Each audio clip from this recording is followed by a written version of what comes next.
সমন্বয়কারী ছাত্র নেতাদেরকে বলছি, এখন কিন্তু বাড়াবাড়ি হয়ে যাচ্ছে। বাড়াবাড়ি। সারা বাংলাদেশে পুলিশদেরকে নিজেদের মতো করে ইন্ডিপেন্ডেন্টলি কাজ করতে দাও।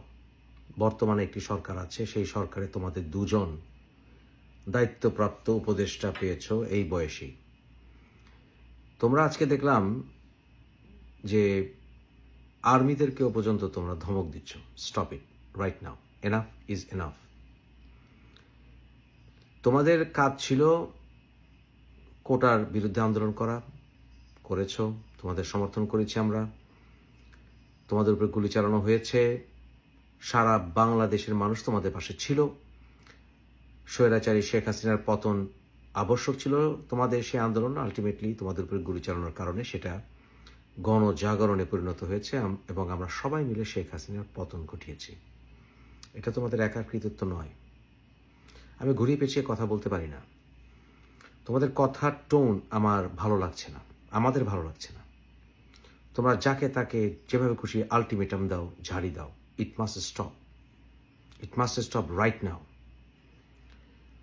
তোমরা সরকার এভাবে প্রভাবিত করতে পারবে না, বাংলাদেশের প্রতিটা বিষয় এভাবে তোমরা নাক গলাতে পারবে না। তোমরা রাজনৈতিক দল নাও, আর রাজনৈতিক দল হলেও এই অধিকার তোমাদেরকে কেউ দেয়নি। Stop it right now. এই বিপ্লবের সম্পূর্ণ গৌরব তোমাদের নয়, আংশিক গৌরব। এই গৌরব আমাদের সবার, কিন্তু এর অর্থ এই নয় তোমাদেরকে মাতব্বরি করতে দেব। তোমাদের বিরুদ্ধে অনেক নালিশ আসছে এবং তোমরা বলছো তোমাদের কমিটির নামে এটা করছে ওটা করছে। I don't care, we don't care. তোমাদের এই বৈষম্য বিরোধী যে সমন্বয় কমিটি করেছো, এটা ভেঙে দিতে হবে, ভেঙে দিতে হবে। এবং আমি এই সমন্বয় কমিটিতে যারা যারা আছো সারা বাংলাদেশে, আমি বলবো এখান থেকে তোমরা রিজাইন দেওয়া শুরু করো ইমিডিয়েটলি। তোমরা অনেক কিছু জানো না। আমি মুফাসিল ইসলাম ব্লাফ দেই না কখনো, আমি ব্লাফ দেই না। সারা বাংলাদেশের মানুষ জানে আমি ব্লাফ দেই না। আমি অনেক কিছু জানি, বিশেষ করে যারা এই আন্দোলনের একেবারে কেন্দ্রবিন্দুতে আছো।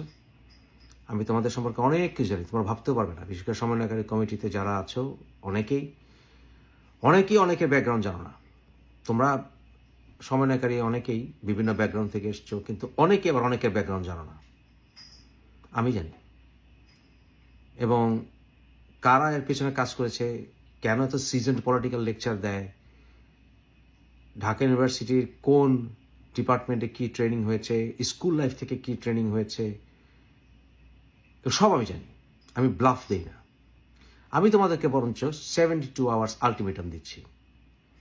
যদি তোমরা তোমাদের এই সকল কাজ স্টপ না করো, আমি তোমাদেরকে কারা পিছনে কাজ করিয়েছে আমি সব ফাঁস করে দেব।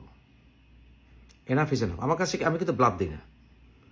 আমি জানি কোন গোষ্ঠী, কোন রাজনৈতিক গোষ্ঠী না কি গোষ্ঠী না কে কিভাবে কাজ করেছে। I know everything. এমনকি বাংলাদেশ সরকারও এই বিষয়ে সম্পূর্ণ ক্লিয়ার না, কিন্তু আমি ক্লিয়ার। বাংলাদেশের রাজনৈতিক দলও সম্পূর্ণ ক্লিয়ার না, আমি ক্লিয়ার। বিএনপিও 100% ক্লিয়ার না, আমি ক্লিয়ার। Stop it. মাতব্বরি বন্ধ করো, মাতব্বরি বন্ধ করো। Enough is enough. তোমরা এখন একটা নুইসেন্সে পরিণত করেছো দেশটাকে। ইট হ্যাজ টু স্টপ। যদি প্রয়োজন হয়, যদি কাউন্টার রেভলিউশন করার চেষ্টা করে, সেই সময় তোমাদেরকে ডাকলে তোমরা আসবে। রাষ্ট্রীয় কাজের এবং দেশের কাজের স্টপ ইট। এবং বাংলাদেশ সরকারকেও বলছি, ডক্টর ইউনূসের দৃষ্টি আকর্ষণ করছি, স্যার আপনার সরকারে কি ফাইজলামি শুরু হয়েছে? যে দুইটা বাচ্চা ছেলেকে বসিয়ে এক একজনকে দুইটা দুইটা করে মন্ত্রণালয় দিয়ে দিয়েছেন, একেবারে গুরুত্বপূর্ণ মন্ত্রণালয়। ক্রীড়া মন্ত্রণালয় বুঝলাম, তারপর কমিউনিকেশন টেলিকমিউনিকেশন মন্ত্রণালয়, শ্রম মন্ত্রণালয়। এটা কি মানে ফাইজলামি শুরু হয়েছে? এটা তো ফাইজলামি হচ্ছে, ফাইজলামি। অভিজ্ঞতা নাই, কিছু নাই। এবং স্যার ট্রাস্ট মি, আমি এদের ব্যাকগ্রাউন্ড জানি এবং এরা কিভাবে কি করেছে এবং কোথায় কি করেছে আমি সব জানি। একটা বিষয়ে আমি মনে করি যে যখন আন্দোলন করতে হয়, যখন স্বৈরাচার পতন ঘটাতে হয়, যখন ফেরাউনের পতন ঘটাতে হয়, সবার সাহায্য নিতে হয়। যাকে উপযোগী তাকে ব্যবহার করা যায়। সেই ক্ষেত্রে এই ছাত্র আন্দোলনের সঙ্গে আমি ছিলাম, আছি, এবং ছাত্রলীগের মতো গুন্ডাদেরকে ঠেকানোর জন্য আমরা সবাই একসাথে কাজ করেছি, ওদেরকেও সাথে নিয়েছি। কিন্তু এর অর্থ এই নয় এই চ্যাংরা পোলাপান আমাদের ঘাড়ে বসে বসবে। নো, তাদেরকে এই উপদেষ্টা কমিটি থেকে বাদ দেন। এনাফ, বহুত শোপিস হয়েছে, স্টপ ইট। আমাদের দেশের এই সকল গুরুত্বপূর্ণ মন্ত্রণালয় অভিজ্ঞতাহীন চ্যাংরা পোলাপানদের জন্য নয়। Enough is enough. Doctor Yunus sir, আপনাকে আমরা ভালোবাসি, বাট দ্যাটস এনাফ। এবং বাংলাদেশের রাজনৈতিক দলগুলোকে পরিপূর্ণ কাজ করতে দিতে হবে। আমি জানি যে আপনি চান না যে বিএনপি ওয়াক ওভার পেয়ে যাক, but I don't care sir, we don't care. বর্তমানে বাংলাদেশে বিএনপিকে শক্তভাবে দাঁড়াতে হবে, এবং বিএনপি ছাড়া এই মুহূর্তে সারা বাংলাদেশে এফেক্টিভ ডিসিপ্লিন আমরা আনতে পারবেন, এবং এই চ্যাংরাদেরকে আপনি নিয়ন্ত্রণ করতে পারবেন। এদেরকে আমরা ভালোবাসি, কিন্তু এরা চ্যাংরামি শুরু করেছে এখন। এই চ্যাংরামি হ্যাজ টু স্টপ। সাধারণ ছাত্রদেরকে বলছে, তোমরা আমাদের কলিজার টুকরা, তোমাদেরকে ভালোবাসি, তোমাদের জন্য আমরা রাত দিন জেগে আছি। কিন্তু এই যে চ্যাংরা কতগুলো আছে তোমাদের ভিতরে শীর্ষস্থানে দখল করে আছে, এই চ্যাংরাদের চ্যাংরামি বন্ধ করতে হবে। আলটিমেটাম ফাল্টিমেটাম দেয়, মানুষকে ধমক দিয়ে কথা বলে, মিডিয়াতে ধমক দিয়ে কথা বলে। It's has to stop right now, otherwise আমি এদের মুখোশ খোলা শুরু করব। আমি এমন কিছু জানি ওরা ভাবতেও পারবে না আমি কি জানি, কোথায় ট্রেনিং পেয়েছে, কি করেছে, কার দ্বারা নিয়ন্ত্রিত হচ্ছে, কি হচ্ছে, সব জানি। এবং সেটা জাতির কাছে আমি প্রকাশ করি, এটা রেজাল্ট ভালো হবে না, মানে লজ্জিত হতে হবে। সুতরাং আমি বলবো বরঞ্চ সাধারণ ছাত্রদেরকে, তোমরা আমাদের কলিজার টুকরা, এই সমস্ত কমিটি থেকে তোমরা রিজাইন করো রাইট নাও। 72 আওয়ার্স দিলাম। ওরা কি আলটিমেটাম দিবে? আমি দিলাম 72 আওয়ার্স। কি বিশ্বাস হয় না?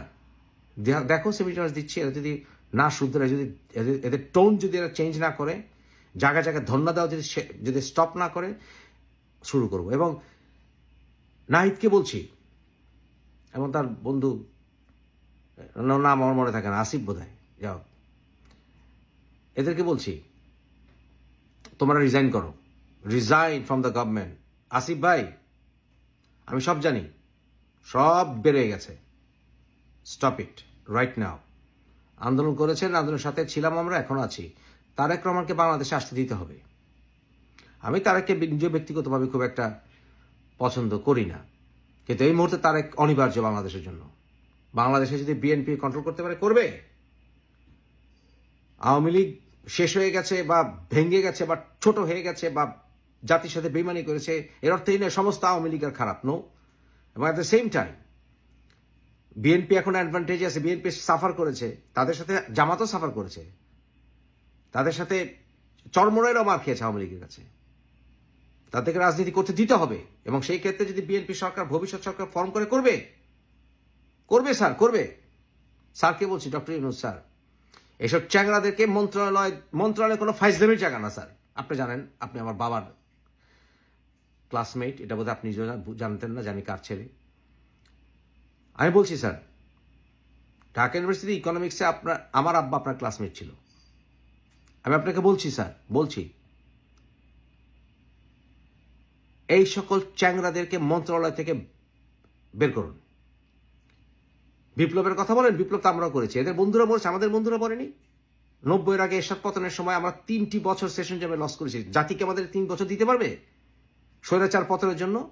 আমাদের কত বন্ধু মরেছে তখন। মির্জা গালিব মরেছে চোখের সামনে, মামুন মরেছে চোখের সামনে, পাগলা শহীদ মরেছে চোখের সামনে, রফন বর্ষিনিয়া দাদা মরেছে আমাদের চোখের সামনে, ডক্টর মিলন মরেছে চোখের সামনে, জাহিদ মরেছে চোখের সামনে, মরেনি? নূর হোসেন মরেছে চোখের সামনে। আমাদেরও ত্যাগ আছে। এদের এই আমরা কি সারা বাংলাদেশ দখল করেছি নাকি? This is now nonsense, it has to stop right now. এবং আমি ছাত্রদের বলছি, ফাইনালি মনে করো না মুফাসিল ইসলামের কোনো ইনফ্লুয়েন্স নাই, আমি এমন কিছু এক্সপোজ করব সারা বাংলাদেশে তোমার মুখ দেখাতে পারবে না। আমি চ্যালেঞ্জ করলাম, 72 hours, mark the time, mark the date, it begins now.